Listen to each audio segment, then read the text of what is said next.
Welcome to Liberty Talk. I'm Odessa Orlewicz. There is a lot going on in the EU, UK, all over Europe, and we're not being shown what's happening over here in North America. They're just not showing much, especially in Canada, Global News, CBC, etc. All they're saying is that far right are causing problems over there, but they're not showing the full story. It's just regular people that have concern. And I don't know if you're aware, but UK Prime Minister, and I'm going to show you on Twitter, there's a lot of backlash against him, against what the courts are doing. Previous prime ministers are saying you can't bottle up freedom of speech. Basically, they're arresting people for Facebook or Twitter posts, social media posts, if they don't like it. Some of it's calling for violence, but there are some people that have been arrested just for saying things like coming to a town near you. They arrested a man and he's been put in jail for months. I'll show you a quick video about that because all he said was coming to a town near you.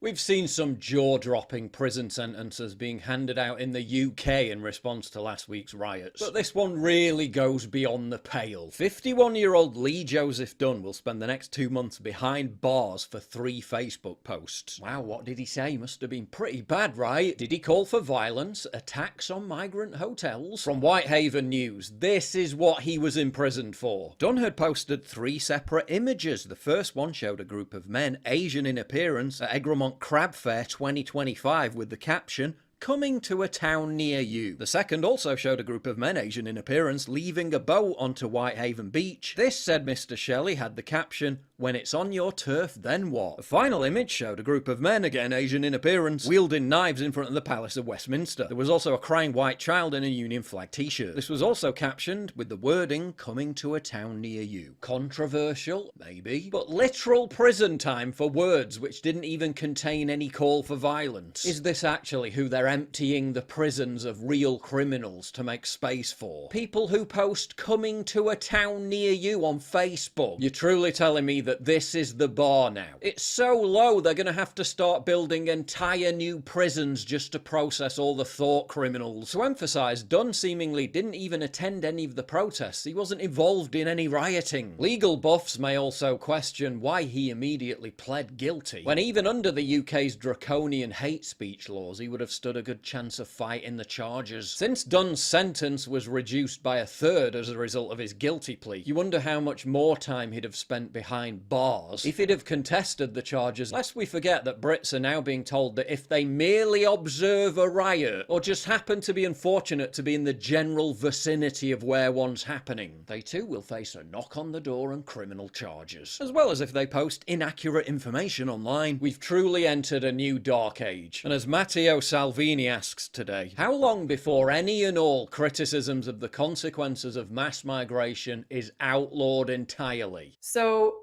there's huge things going on, as you probably know, with the EU telling Elon Musk that he better be careful. He didn't want him interviewing Donald Trump. That most people know about, but it's become an absolute gong show on social media. And there is a lot going on that's upsetting people that were born and raised over in the EU. And before I get started on showing all these videos that were not being shown over here in Canada, before I start doing that, I want to let you know that I'm fully aware that the central bankers, the UN agenda to move people around, everyone is a victim of this. It's also the immigrants who don't have a lot of money, who are being helped by the UN, being helped by Soros to get over here. They're being dropped into this situation. They want a career, but they're standing around as, Uber drivers and not getting enough shifts, getting paid below minimum wage. So this is awful for everybody. But I also want to show that there is extremism happening over there. Now, the majority of immigrants are peaceful, regardless of what their religion is. I have friends that are Muslim. I have friends that are Chinese. I have friends that are East Indian. I think we all do. And so, I have friends on Facebook that are Muslim. I made friends at the Million Person March with Muslim people. This isn't to bash Muslim people or Islam in general. However, there is an extremist part that has to be kept out of all of our countries. Trudeau's liberals accidentally let in not one, but two terrorists, father and son, that were plotting to do something very bad back east here in Canada. How is it they were let in? What happened to a gay couple in Palestine, sir? What? What would happen to a gay couple in Gaza? Executed according to Islamic law. Islam doesn't endorse gayism. Islam doesn't endorse homosexuality. Do you think that's good, sir? Do you think it's good for gays? Islam doesn't approve of being gay. I see. Okay, so would you like to see Sharia law in Canada replace Canadian law? At some point it will. You know, because we have families, we are making babies. You're not. Your population is going down the slump, right? And by 2060, according to Pew Research Institute, your research, by 2060, Muslims will be the biggest religious group the world over. What are you going to do then? Actually, are you going to oppose Sharia even then? Well, you know what? I'm very appreciative of the honesty. We don't usually get that. So you do support Sharia. Just like you had a Western majority nation in a land of Native Americans, one day we can have a Muslim majority nation here in Canada. In the States, they're letting people in and they have no idea who they are. We're already seeing that. Violent crimes going up. There's videos of women saying, I don't even feel safe walking around anymore.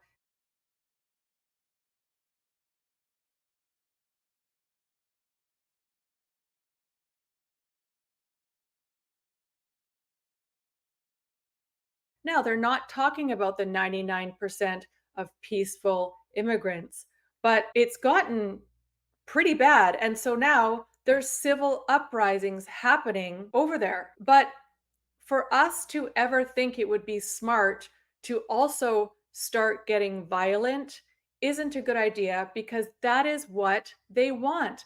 They want us to end up destroying each other. That's their plan. And so if we buy into that, then we're just part of the cog in the machine for them to get what they want.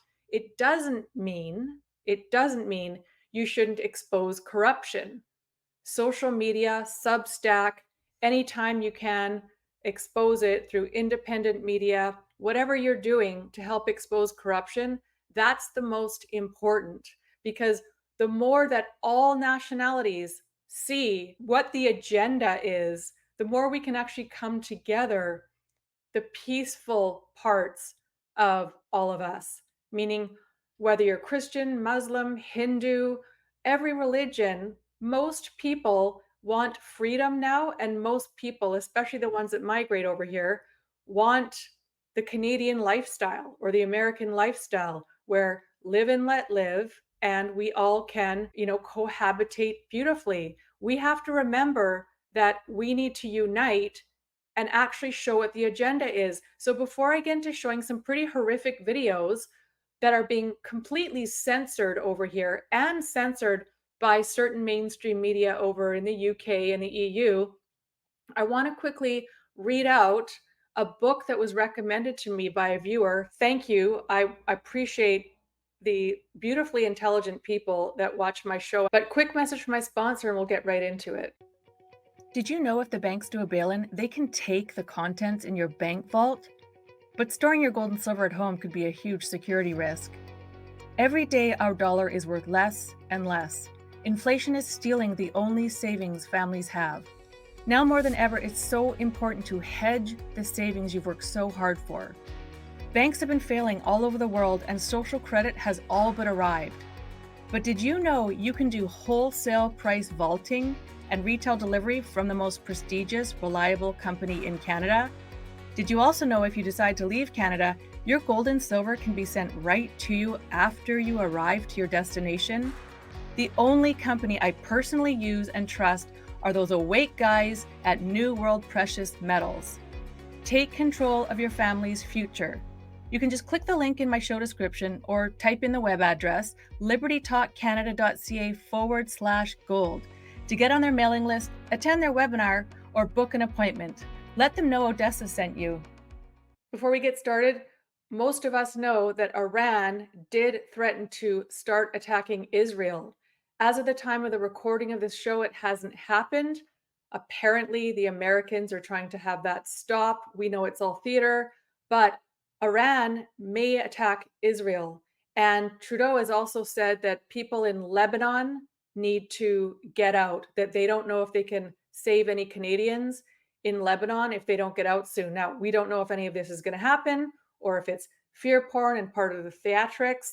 But right now, if we go into World War III, which seems like it's already sort of started to happen, considering what's going on in Ukraine, considering what's going on in the Middle East, it's definitely time to get financial advice. You would want to get financial advice from my friend Adrian at adrianspitters.com. You can email him if you'd like him to talk to you about financial advice with the things that we're going to be going into, which we've already started going into, which we're going into now, which could possibly be World War III. So adrianspitters.com. He's a financial advisor. He's great. There's no pressure, but if you want an awake financial advisor, I recommend that you go to Adrian because he knows what's going on. We're also dealing with mass inflation. There was actually on the mainstream news, global news yesterday in the ticker, it said that Canada may face food shortages. I believe they're talking about the farmers, the problems they're having with the fruit, companies going bankrupt. This summer, they were just absolutely geoengineering the doo-doo out of Canada over farms. People in Chilliwack said it's so bad. And already people have whistleblowed the ingredients in this geoengineering can cause fungus, virus, all sorts of things it can do to food, not only the human body. And it's drying up our forests. We've had environmentalists who are whistleblowing that what they're sprinkling over all of us is making it so much more flammable, our forests. But we already know this, and they just keep denying it.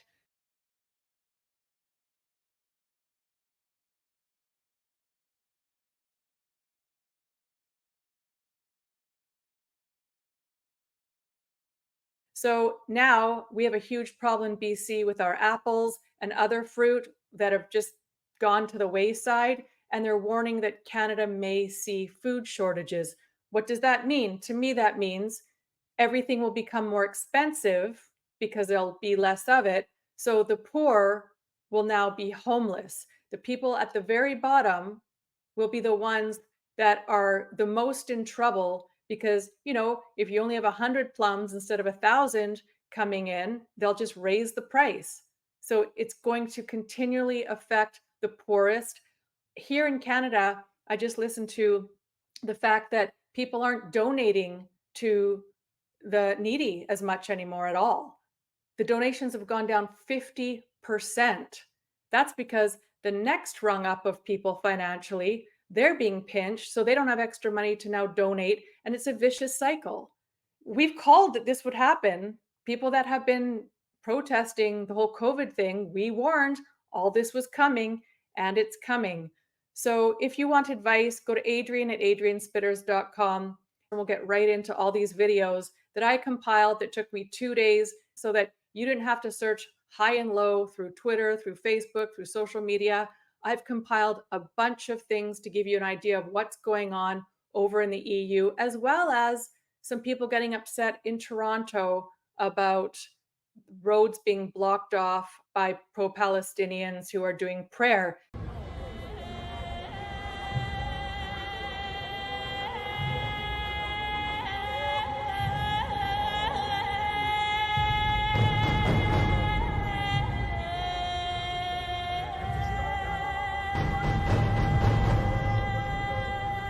Now, it's just prayer, it's just a protest, but it's been going on for a while and some people are getting upset.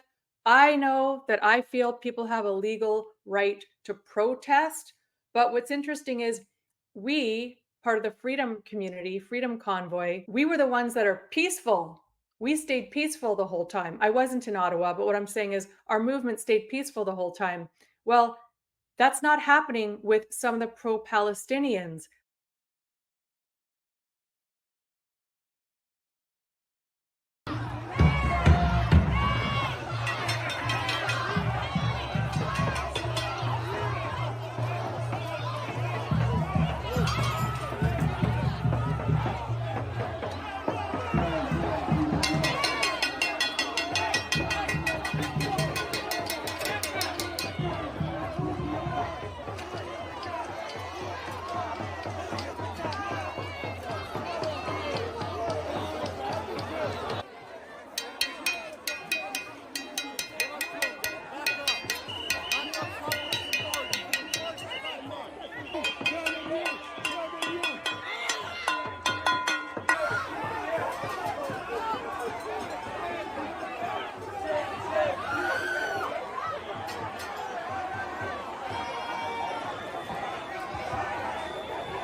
they're not remaining peaceful. And there is a two-tier system happening right now, especially in the EU. They're so upset that they're calling it the two-tier system, where they're actually training lawyers and judges and politicians that there is a two-tier system where immigrants who are facing poverty, they can get away with crime more than people who grew up there.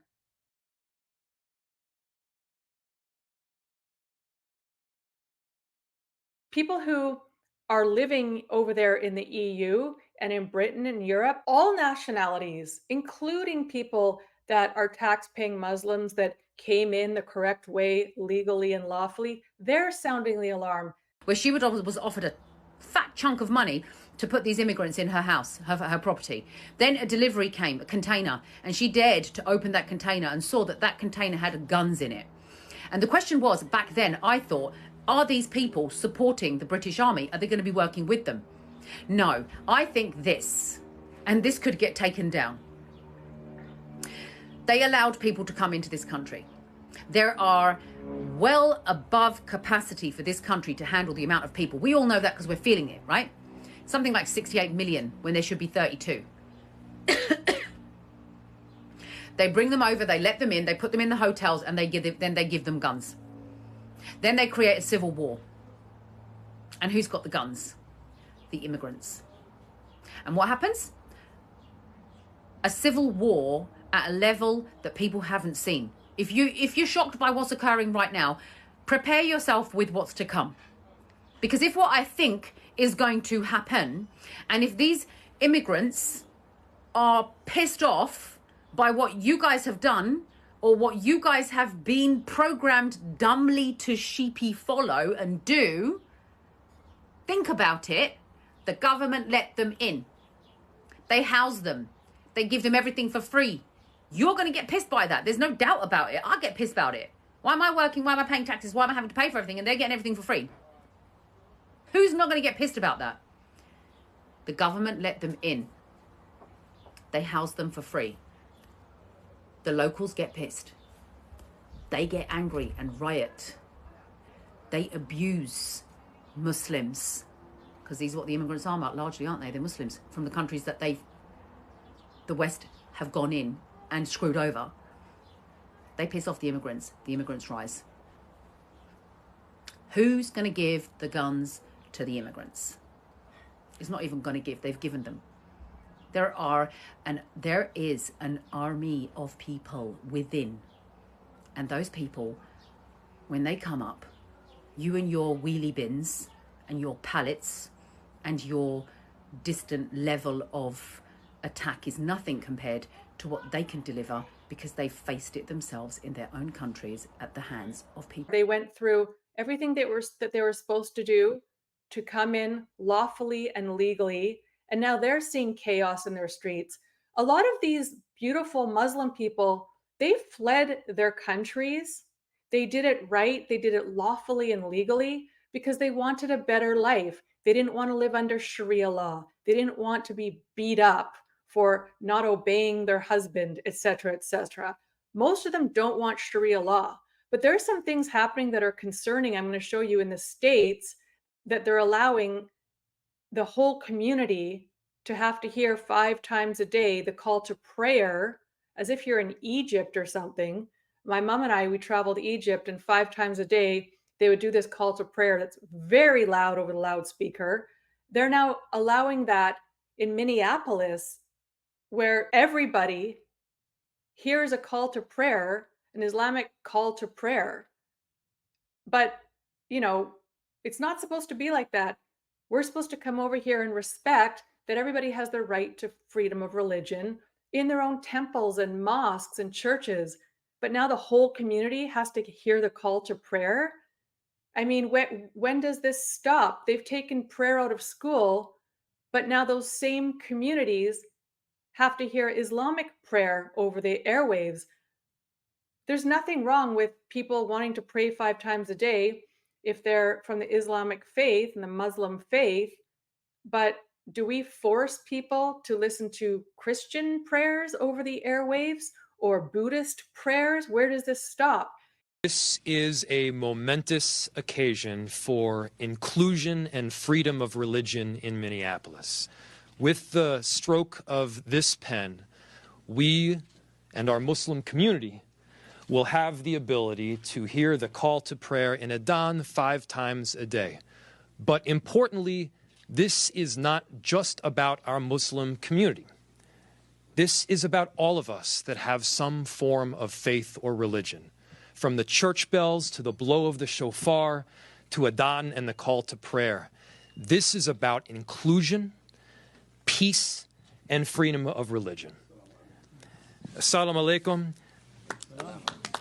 And with this, inshallah, it is done. Yes.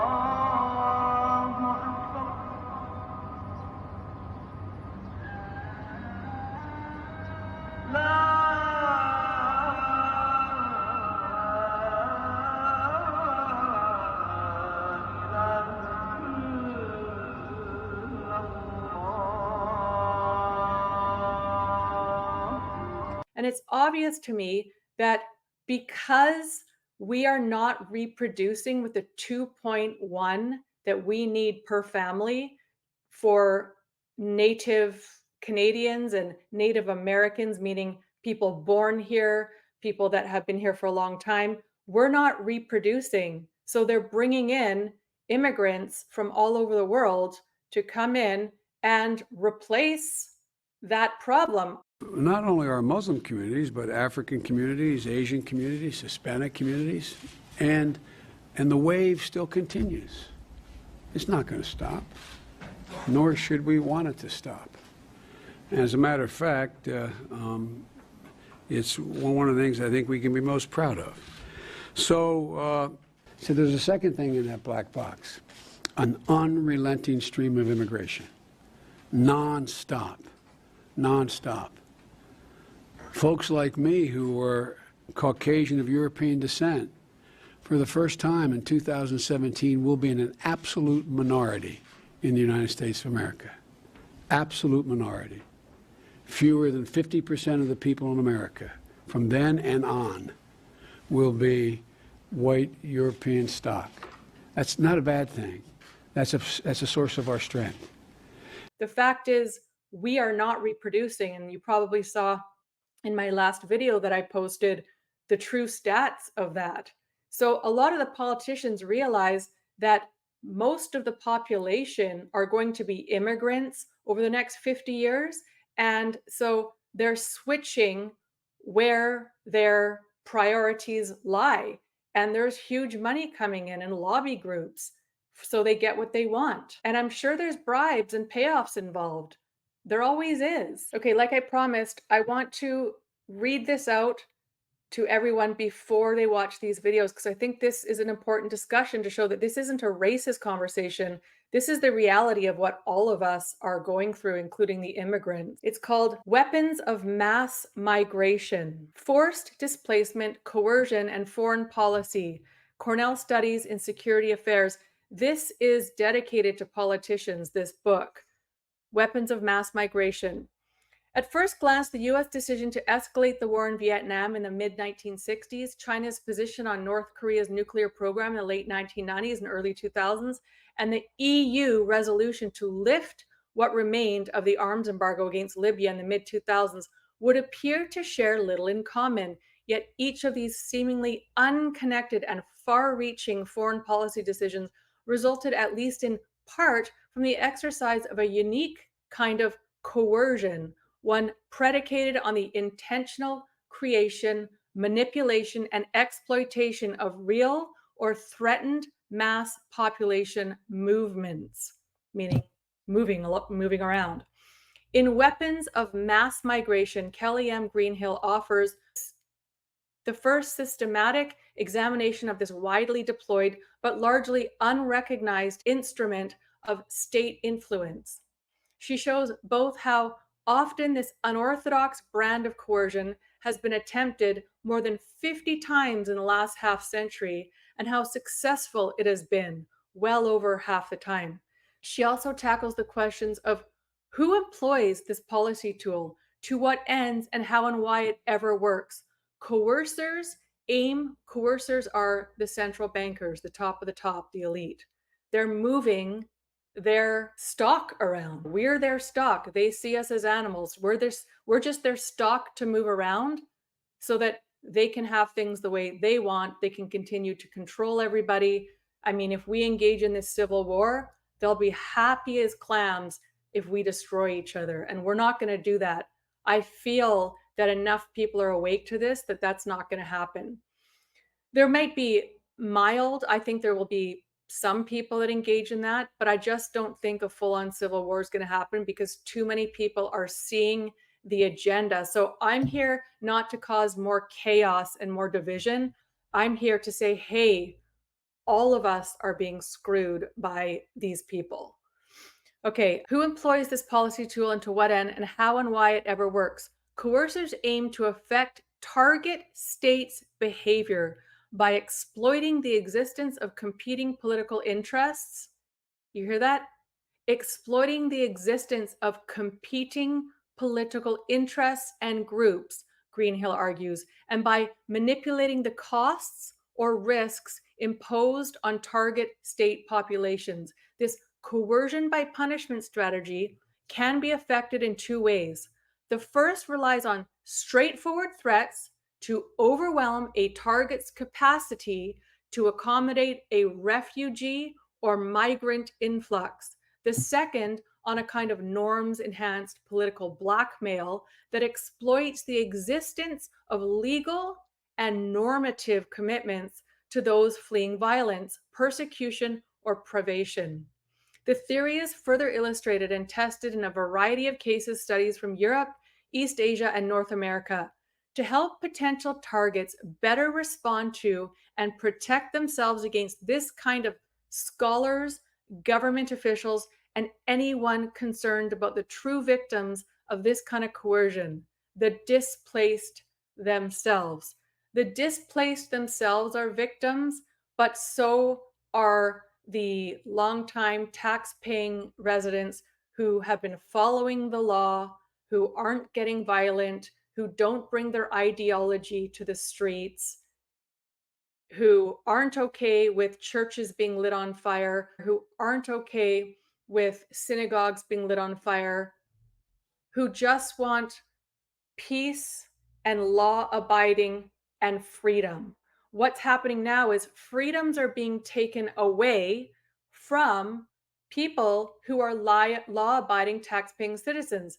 Now, the UK is trying to attack, the EU is trying to attack American citizens, American podcasters. I'm going to show you on Twitter some of the biggest names with the biggest followers who are about free speech.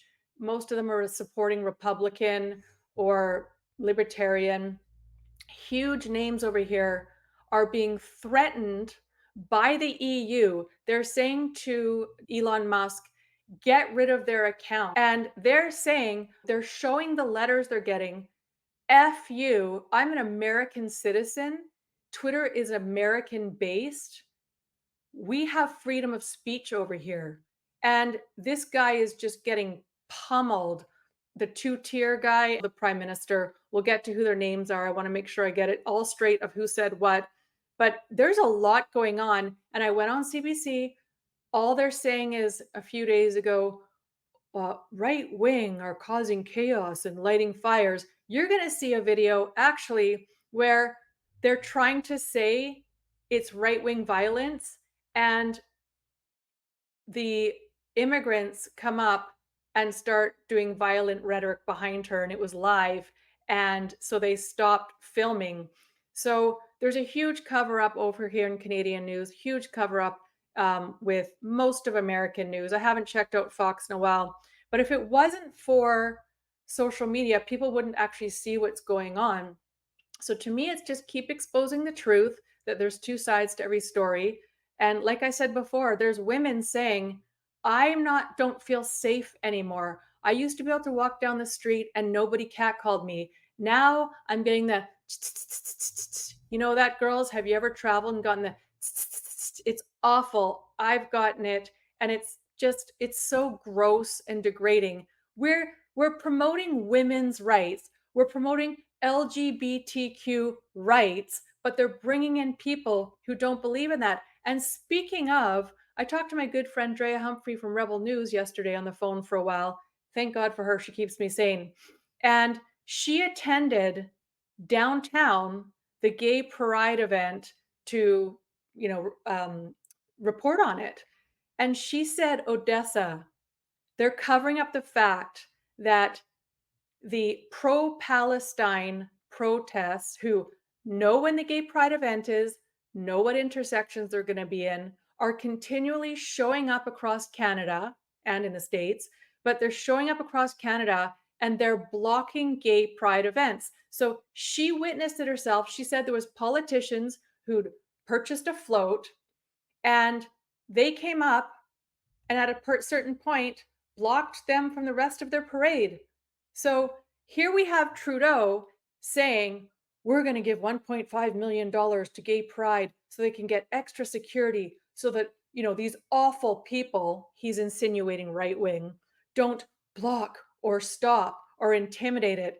I don't know anybody from the anti-Soji parent crowd. I don't know anybody that's ever shown up to a gay pride event downtown unless they're journalists covering it like Drea Humphrey.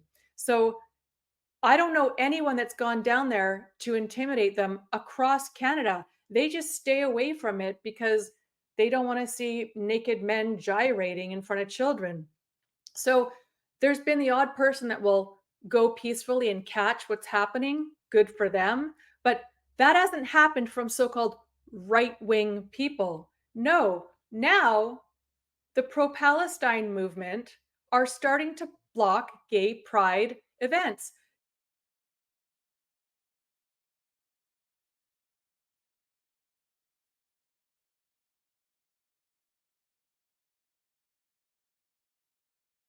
Drea said it was either 6 or 8 across Canada have done that now. Do you hear that on the news? No. So they know there's going to be civil unrest because you've got people that are coming in that not only don't believe in the trans agenda, but they actually kill gay people.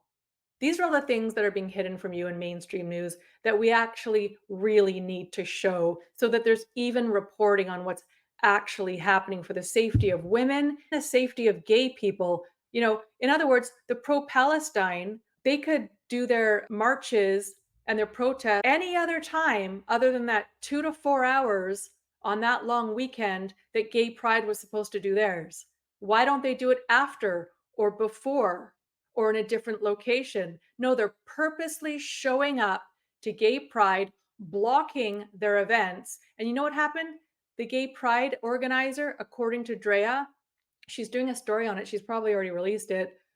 They went, okay, well, we'll just stop now. We'll just turn around. So they submitted to a group of pro-Palestine and they went to intimidate them, saying, no, our problems are worse than yours. But it's worse than that. They're saying your ideology about freedom is not as important as ours, even though they have, 6.5 other days a week that they could be doing their events. They're purposely showing up to gay pride. This is going to become more and more of a problem. Our mainstream news, as far as I know, please correct me if I'm wrong, have not reported on the fact that the pro-Palestine and Muslim movement that is against what Israel is doing are blocking gay pride events. Why are they not talking about that? Can you imagine if the Freedom Convoy people or the BC conservatives or the federal conservatives or people who aren't into the Soji stuff going on? Can you imagine if any of us showed up and blocked it? That would be front page news. There'd be 100 people in jail right now. But instead, it's two-tier policing. It's two-tier everything. What is Trudeau going to do about this? Everything's blowing up in his face. So I'll stop talking. Let's get to the videos. Okay, here's just a sample from Twitter. It's all over Twitter. Here's just a sample of some rioting.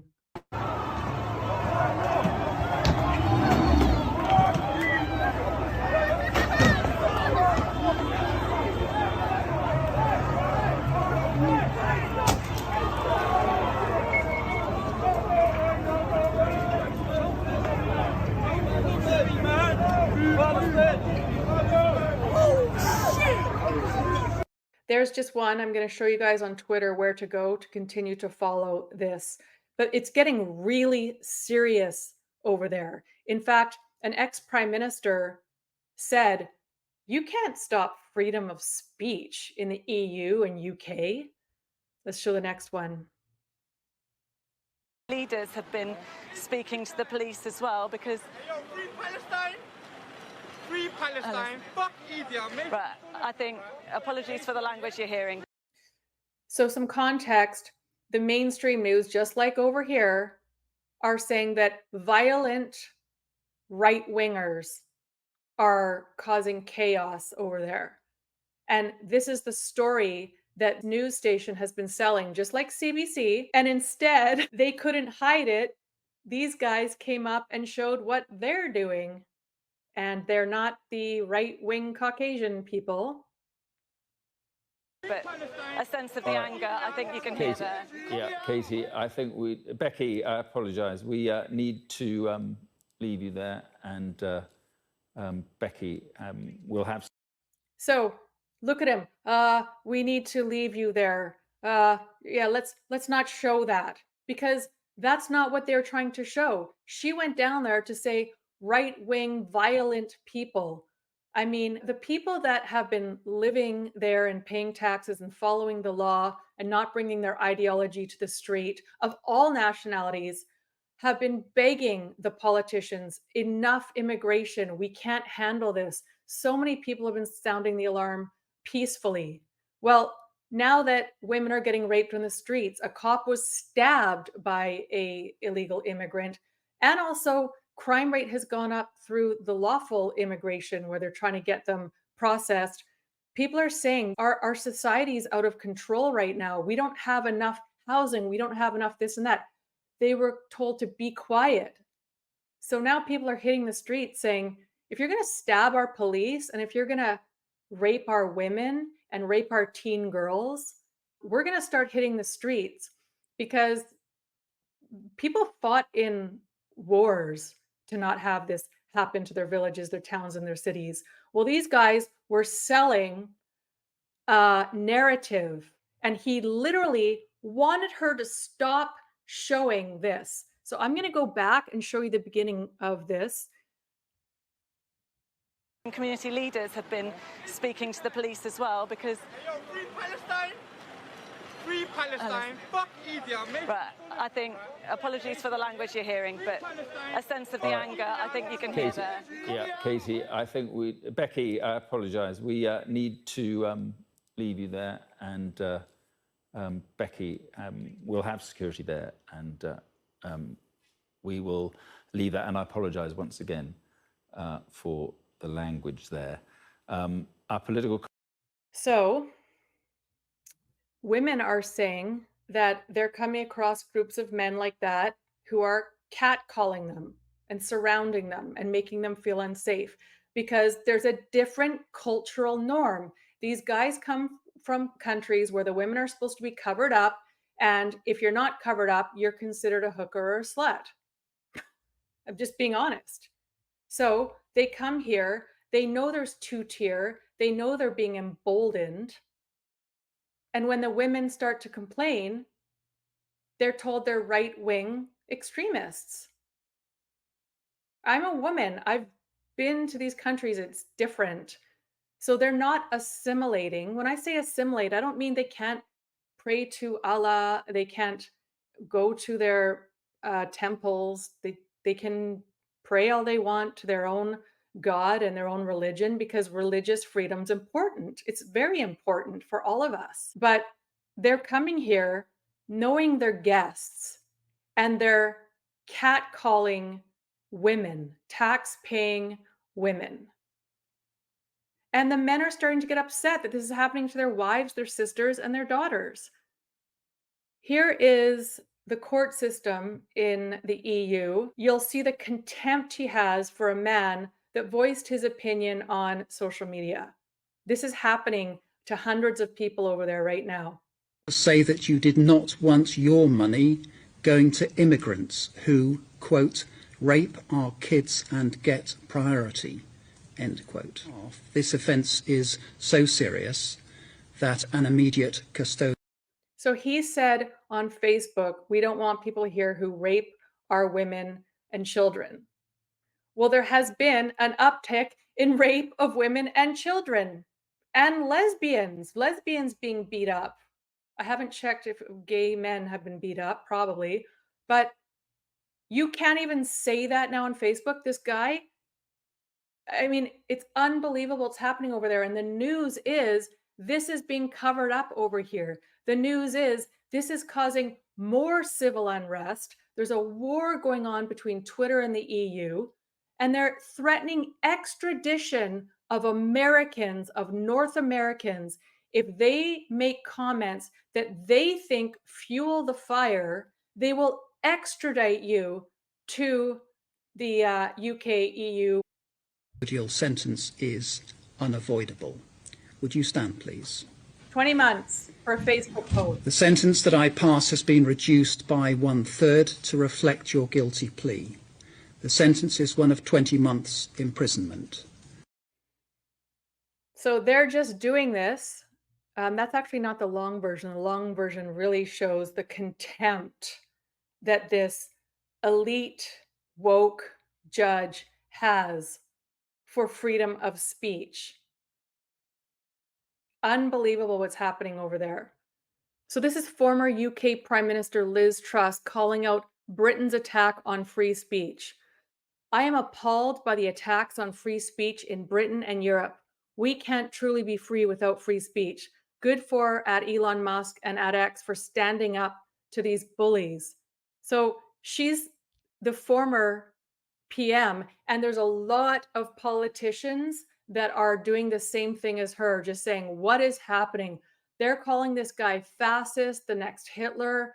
It's really ugly for him, but it's really ugly for the British right now. I mean, they're being told, we will arrest you if we don't like your social media post. And in fact, let me quickly skim over the letter that was sent to Elon Musk just before he was going to have a conversation with Donald Trump. Let me tell you, Elon Musk, to be fair, offered Kamala to also come on Twitter to have a conversation either with him or somebody else. She's just not doing interviews right now. Have you noticed that? That's because she can't answer anything in a cohesive manner. So they would rather just keep her from doing anything that makes her explain economy, because they know that every time she answers a question poorly, which is almost all the time, her polling will go down. So they'd rather just say, oh, well, it's either Donald Trump or the Democrats. So people are attacking Elon Musk for letting Donald Trump come on Twitter and talk for a couple hours. But Kamala was also offered to do so. Maybe she'll take him up on it. I don't know. But Elon's showing he's fair. So let me show you this letter. Dear Mr. Musk, and it's from Thierry Breton, and he's getting a lot of hate as well. I'm writing to you in the context of recent events in the UK and in relation to the planned broadcast on your platform, X, of a live conversation between a US presidential candidate and yourself, which will be accessible to users in the EU. So he's threatening Elon that an American company interviewing an American presidential candidate who's neck and neck to win the election, that they might take Elon out of the EU, get rid of Twitter in the EU if he does this. And if there's any misinformation. Now, that is because recently, especially the NATO countries, we've all signed on. After Davos happened, we all signed on to these new globalism laws about misinformation. Well, then CBC would have to go to jail as well because they spew misinformation all the time. He talks about you have 300 million viewers. You guys can find this on my Facebook. It's like my last 6 posts. So it says that all proportionate and effective mitigation measures are put in place regarding the amplification of harmful content. And he talks about a new law where they can try to get them in connection with relevant events, including live streaming, which, if unaddressed, might increase the risk profile of X and generate detrimental effects on civic discourse and public security. So they're blaming free speech on the fact that people are pissed at what they're seeing over in the EU nations, over in the UK. They're pissed at what they're seeing happening on their streets. But God forbid they say it out loud on social media. They're sending these guys to jail who didn't partake in anything violent, but were sitting in their living room. One of the guys they arrested is like 70 years old. So you must be in compliance with EU law, and in particular, the DSA in the EU. It basically just talks about that. They've threatened to extradite people. People are calling on the left to extradite Elon freaking Musk for having social media. Now, here's the thing. They're fully allowing people to make fun of Christians and the Christian faith. One guy, all he said was, "Who the F is Allah?" That's what he said over in the streets over there. Who the F is Allah? He's facing prison time now, too. I believe he's been charged. Now, they can make fun of at the Olympics of Christian faith, the Last Supper. They're burning down Christian churches, and people are making fun of Christianity left, right, and center. You should see some of the things that have been said on Twitter to me because I was wearing a cross here, to my friends. Your God is fake. You think you're actually going somewhere after this life? Christianity's a fraud. Jesus is a fraud. I mean, hey, the people like Trudeau support this kind of talk. They're allowing anti-Semitism. They really are. But if you say anything anti-extreme Islamism or anti-extreme people taking over the streets and catcalling the women and raping their children, then you can go to jail. So again, you can read this on my Facebook if you want. Also, the EU is coming up with this new digital vaccine card to show in real time, wherever you go, what vaccines you've had. And they're rolling that out in September in 5 nations. Let me tell you about that quickly. I mean, it's all intertwined. This is globalism. We don't even have a one world global controller yet. They're just trying to do that through the WHO, but they're doing it and they're rolling it out. This is just the EU. So when you have somebody ruling all these countries, there is no democracy in that. George Soros is a big part of it too.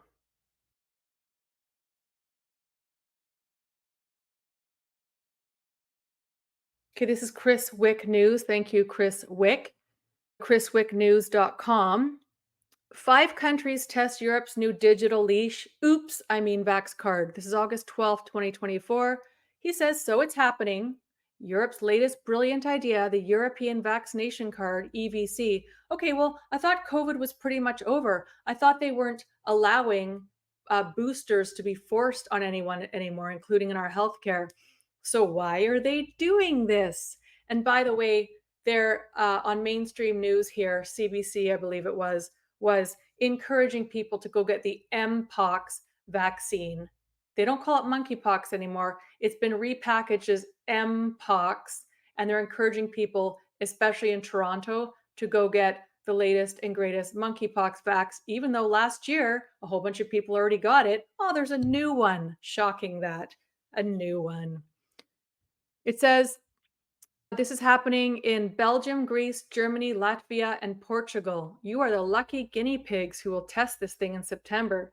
They'll be playing around with, just to make us feel good, printed cards, mailed copies, and because we live in 2024, the digital version for your smartphone. And you know how it works. Eventually, that's the only thing they'll accept.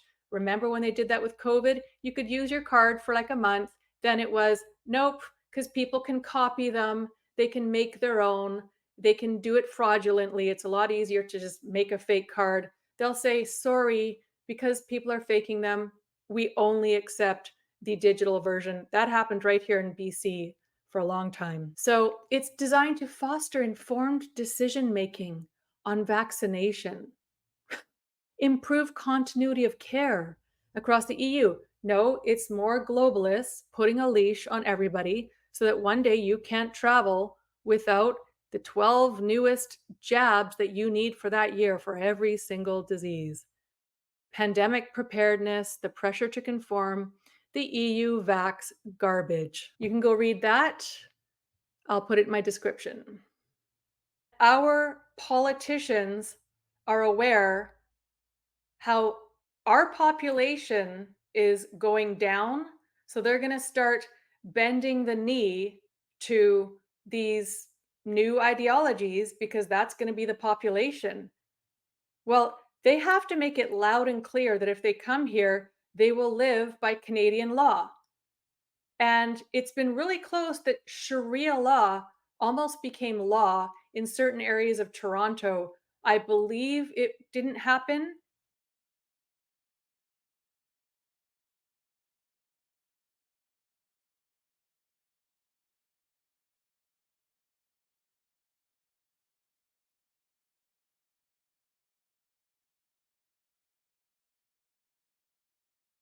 So so these are the things that are upsetting people in the EU and Britain. This is what's upsetting them is the community is being forced to change and they feel that it should be the other way around. I mean, when I went to Egypt, I looked up what their rules were with going into, you know, their temples, their churches, whatever you call them. Um, and it was like long sleeves. I looked at what's looked down upon for a woman to wear over there because not that I agree with it, but I'm in their country. And so I just want to be able to be a tourist and not make waves. So I dressed completely different over there than I would here. I wouldn't wear anything where my shoulders were showing. And, you know, some people might say, oh, well, you should have been able to be yourself. Well, I'm over there. So who am I to try to cause a ruckus? I'm over there as a tourist being respectful. So they're coming here and look what happened to Iran. You can look in the 70s, they had the women were in these beautiful 70s outfits, beautiful hair and makeup.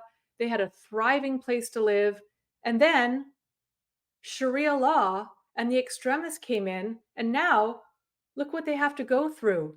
And our own governments are letting these people come in through illegal immigration. They're letting terrorists come in. And in fact, Drea from Rebel News was telling me she's doing a story of where the extremists are, where they're publicly touting their extreme views and have followings, religious followings. And she was shocked how many in BC and how many across Canada, and no one's saying anything to them. But if a parent doesn't like that their children are being taught that they can cut off their body parts and be a different sex, then we're slammed all over. We all know it's two-tier. Let's go on to the next thing. Okay, this guy, DC Drano, he has 1.7 million followers. And he says, a lefty journalist from the UK reached out for my comment about an article she's writing about me. So this is a UK columnist. Bugging Americans. She says I post hate and division and toxic content on X, and that the UK Prime Minister is very upset with Elon for unbanning my account. Here's how I responded. She says, from advertising revenue, while accounts such as yours push divisive content and hate speech, if you wish to respond to the above, please do so by 2 p.m. UK time on the 13th of August. Sincerely, Sonia Burgess. This is what he says. I haven't given a shit about what UK tyrants say about our God-given rights to free speech since 1776. She says, thank you for replying. I'll reflect your reply in our piece. And don't forget, they have said they will extradite problem people from America as well. What's happened is because he threatened that, it is off the charts with people on Twitter from North America, but especially America, telling him to, in a nice way, I'll put it, go pound sand. So they're going to have to build thousands of jails over there if they're going to extradite US people who are going on US free speech laws. And there's actually a guy, if you guys don't know who he is, Mike Benz. He's extremely intelligent. And he's saying, don't think this is just coming from the UK. I've been warning you guys about what's called, he calls it the Washington blob or the US blob. And that they, in cahoots, it's the Democrats, it's the elite from over in North America, the US blob that have sold out to globalism are encouraging this in cahoots with the EU to do this. So here's what Mike Benz actually said on Twitter. The US blob has been driving what just manifested as the EU's threat letter to Elon Musk and X today. Listen to what he has to say. What they're trying to do right now is what I call the transatlantic flank attack 2.0. We talked in this dialogue about how the censorship industry really got its start when a bunch of State Department exiles took their special set of skills in coercing European countries to pass sanctions on themselves, to cut off their own leg to spite themselves in order to pass sanctions on Russia. They ran back that same playbook with doing a roadshow for censorship instead for sanctions. We're now witnessing transatlantic flank attack 2.0, if you will, which is because they have lost a lot of their federal government powers to do this same censorship operation they've been doing from 2018 to 2022, in part because the House has totally turned on them, in part because of the media, in part because Missouri v. Biden, which won a slam dunk case actually banning government censorship at the trial court and appellate court levels, is now before the Supreme Court. They've now moved into two strategies. The major threat right now is the threat from Europe, the EU Digital Services Act, which was cooked up in tandem with folks like NewsGuard, which has a board of Michael Hayden, head of the CIA, NSA, four-star general. Rick Stengel is on that board, from the State Department's propaganda office. Tom Ridge is on that board from the Department of Homeland Security. Oh, and Anders Fogh Rasmussen is on that board. He was the General Secretary of NATO under the Obama administration. So you have NATO, the CIA, the NSA, four-star general, DHS, and the State Department working with the EU to craft the censorship laws that now are the largest existential threat to X, because disinformation is now banned as a matter of law in the EU. And the EU is a bigger market for X than the US. There's only 300 million some people in the US. There's 450 million in Europe. X is now forced to comply with this brand new law that just got ratified this year, where they either need to forfeit 6% of their global annual revenue to the EU to maintain operations there, or put in place essentially the kind of CIA bumper cars, if you will, that I've been describing over the course of this, in order to have an internal mechanism to censor anything that the EU, which is just a proxy for NATO, deems to be disinformation. And you can bet with 65 elections around the globe this year, you can predict every single time what they're going to define disinformation as. So that's the main fight right now is dealing with the transatlantic flank attack from Europe. He's great. Follow Mike Benz. He knows a lot. He's, in the Washington slime down there.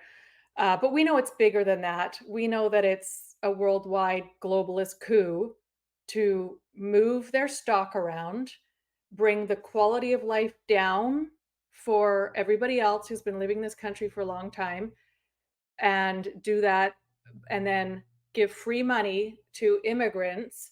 And they're not being careful enough, in the States especially, with who they're bringing in. And there will be terror attacks. And there will be peaceful communities where their women and children are going to get raped, and where they're going to beat up gay people. So those in the LGBTQ community, you better wake up. They don't care about your safety. In fact, what happened to the $1 million+ that Trudeau said that he was putting there so that nobody stops your parade? They stopped your parade. Where'd that money go? It all went to propaganda against peaceful Caucasian people who are concerned that their children are being put on medication that is life-altering for the rest of their life, and they're chopping their body parts off before they've ever even had sex with anybody. So we know now, speaking of misinformation and disinformation, I was kicked off YouTube for saying a whole bunch of things that now I was on YouTube the other day. Everyone's getting away with saying all these things because now YouTube's not censoring them because it's just become true. I used to say won't stop transmission. I lost my episodes and channel for that. You might actually be watching me today on YouTube because Liberty, Liberti, they have their own YouTube channel, and I'm actually going to start streaming there and see what happens. Everyone else seems to be getting away with speaking the truth. I mean, not everything. I feel like I should go back there again because you're allowed to speak truth. Now, also, did you know that the CEO of YouTube that was doing the most censorship of people like me has just died of turbo cancer? That's all I'm going to say. Karma's a bitch, isn't it? All right, let me show you where on Twitter you guys can look to see the latest of what is going on over in the EU, UK, and all those different countries. People are rising up and saying no more because there's garbage on the street, homeless, there's men that are bothering their wives and daughters and sisters. You know, they're rising up. Civil discourse. I wouldn't say civil war yet. There has been some violence. Some people are getting hit over the head with crowbars and stuff. But civil discourse has started. We knew it would. And in countries we're not even hearing about. Let me show you some of that. The best thing you can do is go to Twitter and I'll show you keywords you can put in if you want the actual news about what's happening over there. This isn't, from a certain narrative. This is videotape. So I entered the words Islam EU, and I'm going to show you a sample of like how quickly people are uploading things that are happening. I just went to the top. So this is Imtiaz Mahmoud, and this fellow has 285,000 followers. It says Marine Le Pen is set to humiliate Macron, the far left, and EU establishment. Turnout at 5 p.m. was 60%, significantly higher than 47.5 in 2022. This is the highest turnout in the last 25 years, indicating this election matters to the people. The French have had enough of Islam. France. He's showing just people's fury. France is boarding up in preparation for far left riots if and when Le Pen's party wins. 1 week of rioting is expected. Now, let me remind you that the mainstream news acted like it's Trump voters that will start burning down America. Well, when he had an attempted assassination, that didn't happen. People just went to Twitter to say how they felt. Can you imagine if there was an attempted assassination on Biden or Kamala? They would just start burning things down. They did that during BLM. BLM burnt down more Black communities' businesses than anything else because science. Let's keep going here. Here is Hamas atrocities. After Israel, Islam will conquer Spain, Italy, America, EU. When they tell you, believe them. And this is an extremist saying that they will become Islamic. And again, it's not all of the Muslims that want this. They like their freer lifestyle, but this is the extremists that want this. So here is Robert Fico, Prime Minister of Slovakia. I actually saw him in a video, and he is refusing to allow Islam to be registered as a state religion because he says Islam has no place. Slovakia, the problem is that Muslims want to change the face of the country. He also refused to take in Muslim migrants, defying the EU. There is no mosque there because he's seeing what's happening to these countries. Because there's too many extremists still. This man is saying Islam will prevail in UK. The British patriots will fail. Submit yourselves to Allah. If you want to see this for yourself, just go to Twitter and put Islam, EU, Europe, or UK. So they blame Elon Musk, disinformation, but all people are doing is showing what some of the extremists are posting on social media. I don't have to tell you guys this. This guy is saying, I understand the dangers of open borders and multiculturalism. Oh, here we go. Portuguese patriots. I found this interesting. They just held a demonstration. This is August 13th, so it probably happened within the last week, calling for all mosques to be closed and for Islam to be banned in the country. Muslims occupied Portugal. This is true. Muslims occupied Portugal for over 500 years in the Middle Ages. So are they going to get thrown in jail for just showing that these people from Portugal have had enough? We're not doing this over here because Canada has been pretty good. I mean, over here in Vancouver, we're so diverse. We mainly have like Chinese and East Indian over here in British Columbia. We have Mexican, we have Caucasian, we have Filipino. We've got a lot of Christian Filipinos, Christian Catholics, and Chinese. Our multiculturalism is very diverse, which makes for a wonderful place to live. People in Toronto are not quite as happy with what's happening there because the ideology is being brought to the streets and they're starting to burn things down. Although here, a synagogue near me actually was lit on fire, the front door. And it was a Muslim man that did it. They showed who he was. So it is here a bit, but over in Toronto, it's becoming a bigger issue where people are fearing for their safety.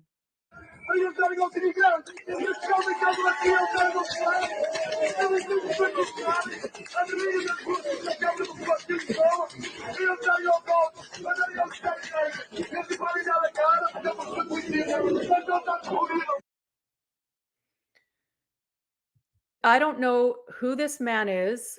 I don't know if he's a professor, but he's just speaking truth. Is he going to get thrown in jail? He's just actually talking about history. In all of world history, there has never been a civilization that has so opened its doors to another civilization that is openly hostile to it.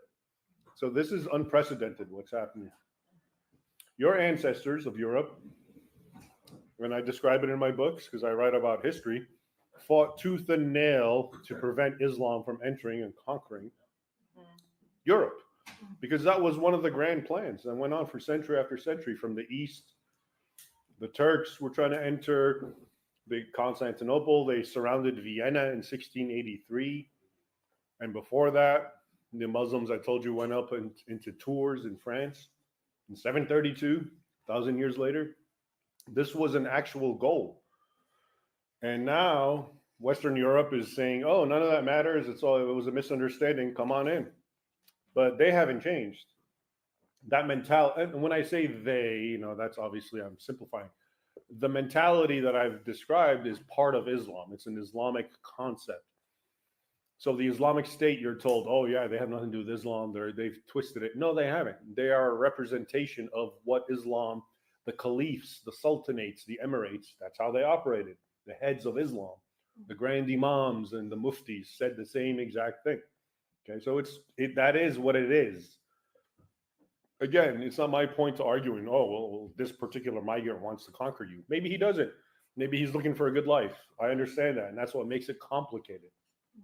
But to just open your borders completely to that demographic, which has within it, not all of it, but within it, that kernel of animosity for Christians and so-called infidels, and the imperative to conquer the world in the name of jihad for Allah, which they're the good guys, keep in mind. They never see themselves as the bad guys. This is one of the issues with all conflicts. They're not bad guys. They're good guys in their mind. You're the bad guys because you're infidels, and they're trying to bring the light of Islam to you. So that's another aspect of how moral, or the morality that they feel. They're the good guys, okay, in doing this.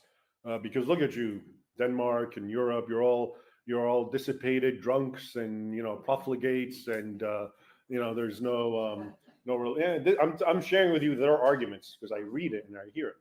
So they're bringing to you goodness, okay?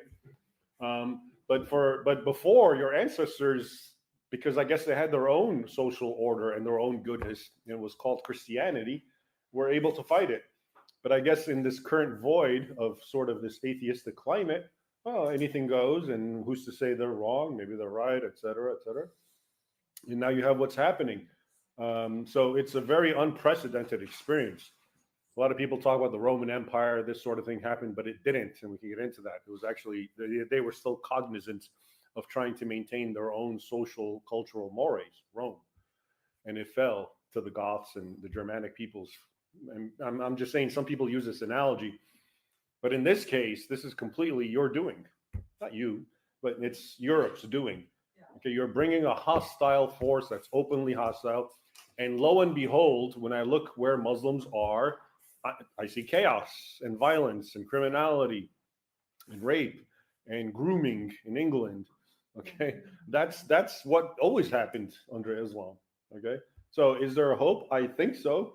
I hope so in time, but it's so bad that it even had to get to this point. You know, it's such an abnegation and betrayal of your own heritage, of these men and women who fought and died to preserve your way of life against an open hostile force, and now they're being welcomed in, and oh, what, why not? It's okay. So I guess so. It's a matter of time.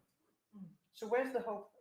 Yeah, excuse me. So where's the hope? You say there is the hope is to wake up, wake up and see what reality and what I'm talking about, and understand the history and the doctrine of Islam and what Islam is all about. Islam is unequivocally hostile. Now, I have Islamic friends who say that's just not true and that it's actually based on peace. It depends on who you are. So they have to be very careful who they're bringing in, how many, and their background. So is this guy, is he a speaker? Is he a professor? I don't know. Is he going to go to jail? Like this slippery slope. It's like 1984, the book, where they decide what truth is. And you're not seeing with your own eyes that there's people on the streets committing crimes. You're not looking with your own eyes at the statistics of rising crime and who's committing those crimes over in EU. You can look at the statistics, you can see it with your own eyes, you can feel it, you can get raped as a woman, you can get upset as a husband, but you're not allowed to voice your opinion. We knew this was going to happen. We knew in Davos they were signing away people's rights, and they would extradite Elon and put him in jail if they could. I won't even be surprised if that happens over the next year. I won't, because they're going hard. So what do we need to do as all nationalities here in Canada and America and over in Europe? We need to see that the immigrants are being used. Most of them are good. Most of them don't go around raping people. And that all of us, including the immigrants, they will eventually lose their rights too. And that's what this is about. A new one world government where everybody's pretty broke and the elite have everything. That is what's going to happen. That is their plan. And we need to continue to expose what they're doing. And I recommend that book. Send it to your local MLAs, send it to your premiers, send it to your MPs. Bother to get that book and send it to them. It's written for our politicians. Now, there's another issue. We have a Ponzi scheme of the old age pensions, and they can't pay people who are 65 until the average age of death around 85, 82 for men, 85 for women, whatever it is. They don't have enough money. So they're bringing immigrants over to get them to start paying into that. That's another issue. It is super complicated. It is super complicated. In fact, Global News this morning, while I was getting ready for this show, they actually said out loud that we would be in recession here. And I think they were talking about BC. It might have been all of Canada, but it was for sure BC. If we didn't have so many newcomers recently who were shopping. So it's fake. It's all fake. Okay, well, then what happens? We have all these people who are on welfare and all these people who are being given those paychecks for while they settle in. We don't have enough housing for them, which means we don't have enough housing for our 20-something-year-olds who are wanting to leave the nest. Everybody's more broke because it's so expensive to rent here. I mean, who can afford $3,000 a month for rent? Not very many people. So then we just get screwed, the people, anyways.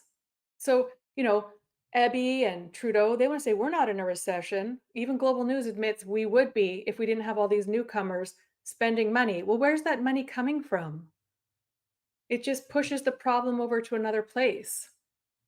Wouldn't it? I mean, hey, if I was taxed $1,000 more a year, but my rent was half as much, I mean, they're just kicking the can down the road. And so if Canada had become, say, a horrific communist, well, it already is almost, but let's say Canada had become like Islam, okay?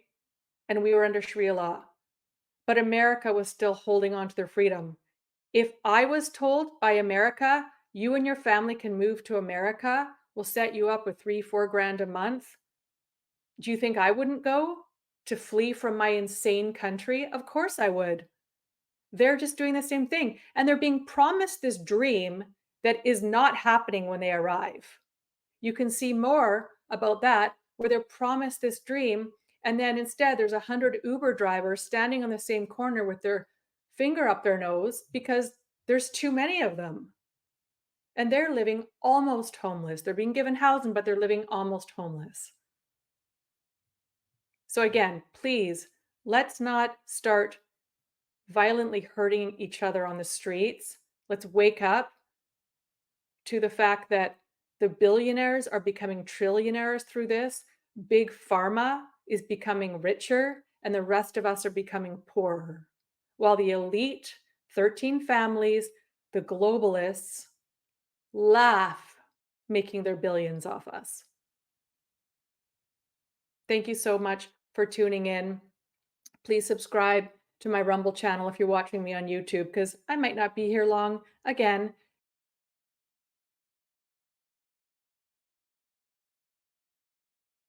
quick message from my sponsor. I appreciate you all so much.